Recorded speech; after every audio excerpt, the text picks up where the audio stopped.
इस वीडियो में हम देखेंगे कि एक परचेजिंग ऑर्गेनाइजेशन कैसे बनाया जाता है और इसे कंपनी कोड के साथ कैसे असाइन किया जा सकता है। परचेजिंग ऑर्गेनाइजेशन सभी खरीदारी लेन देन को प्रोसेस करने के लिए जिम्मेदार होता है। परचेजिंग की अनऑर्गेनाइजेशनल संरचना परचेजिंग अनऑर्गेनाइजेशन को अन्य अनऑर्गेनाइजेशनल यूनिट्स के साथ असाइन करने से निर्धारित होती है। उदाहरण के लिए, एक परचेजिंग अनऑर्गेनाइजेशन को अधिकतम एक ही कंपनी कोड के साथ असाइन किया जा सकता है। परचेजिंग ऑर्गेनाइजेशन के कार्यों में एक या अधिक प्लांट्स के लिए सेवाओं या सामग्रियों की खरीद और सप्लायर्स के साथ खरीद शर्तों पर बातचीत करना शामिल है। अगला भाग दिखाता है कि एसएपी सिस्टम में कस्टमाइजिंग के माध्यम से एक परचेजिंग ऑर्गेनाइजेशन को स्वतंत्र रूप से कैसे बनाया जा सकता है और कंपनी कोड के साथ कैसे असाइन किया जा सकता है।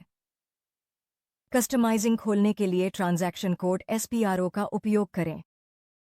परचेजिंग ऑर्गेनाइजेशन बनाने के लिए company structure, definition, materials management पर क्लिक करें और फिर मेंटेन परचेजिंग ऑर्गेनाइजेशन चुनें।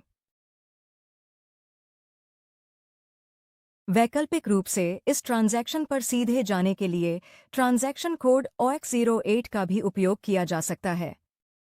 अगली स्क्रीन में क्लाइंट के साथ असाइन किए गए सभी परचेजिंग ऑर्गेनाइजेशन देखे जा सकते हैं। नई purchasing organisation new entries button का उपयोग करके बनाई जा सकती है। अब सिस्टम आपको एक परचेजिंग ऑर्गेनाइजेशन परिभाषित करने और उसे एक नाम देने के लिए कहता है। एसएपी सिस्टम में परचेजिंग ऑर्गेनाइजेशन 4 अंकीय अल्फान्यूमेरिक कुंजी के रूप में विशिष्ट रूप से परिभाषित होती है, इसलिए एक उपयुक्त कुंजी दर्ज करें और उसे एक उपयुक्त नाम असाइन करें।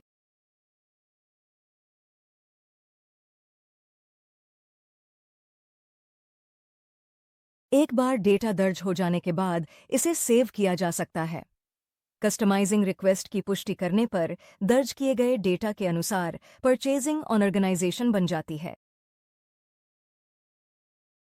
वैकल्पिक रूप से कॉपी एज बटन का उपयोग करके भी परचेजिंग ऑर्गेनाइजेशन बनाई जा सकती है।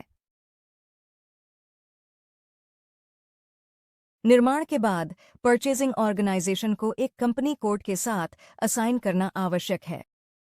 यह प्रक्रिया company structure, assignment, materials management, purchasing organisation, assign company code के पथ के माध्यम से की जाती है।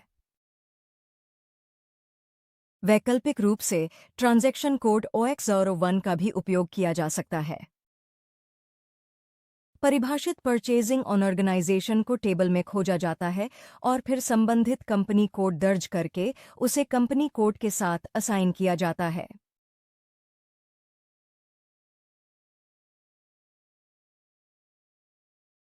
असाइनमेंट को सेव कर लिया जाता है।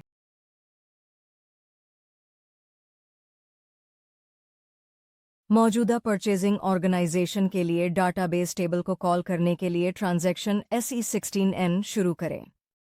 टेबल T024E सिस्टम में मौजूदा परचेजिंग ऑर्गेनाइजेशन की सूची दिखाती है, जिसमें नया परचेजिंग ऑर्गेनाइजेशन भी देखा जा सकता है।